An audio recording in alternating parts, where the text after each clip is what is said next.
来看后面的900年计划上新的气候监测报告是指出讲，2005年是有记录以来温度比去年3月低1点仔，是全球温度第2悬的3月。在过去的一档全球平均的温度嘛头一届超过巴黎气候协定设定的1.5度的恒定。后面900年计划的执行团队顶日发表的地球气候变迁监测报告指出，过去的21个月当中，今年3月是第20个月全球地表气温高过工业发展前超过摄氏1.5度，不过比起2024年的3月，又还加0.08度。另外，为2024年4月到2025年3月，这12个月期间的全球平均温度比工业进前会原处摄氏1.59度。头一摆突破巴黎气候协定所设的1.5度底限。2024 was the warmest year on record for Europe. As we know, 2024 was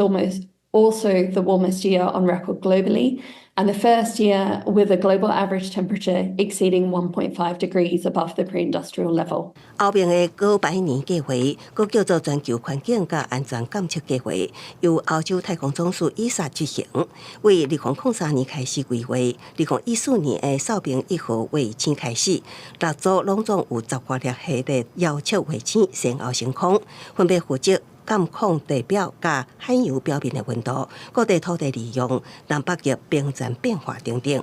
Europe saw the most widespread flooding since 2013, with river flows in 30% of the river network exceeding the high flood threshold and 12% exceeding the severe flood threshold. According to the IPCC, Europe is one of the regions with the largest projected increase in flood risk. 2005年3月是有记录以来全球平均温度第2悬的3月，不过在欧洲却是上温暖的3月，平均温度达到摄氏6.03度，比1991年到2020年这30年间的平均值高出摄氏2.41度。另外，有卫星监测的47年以来，2005年3月的北极海域冰层面积创下上世纪录，比2023月平均值小6%。气候变化也加重各地烧大打扫，也是暴风雨的严重程度。900年计划的执行团队指出，为西班牙、葡萄牙到挪威、冰岛、加罗西亚的西部，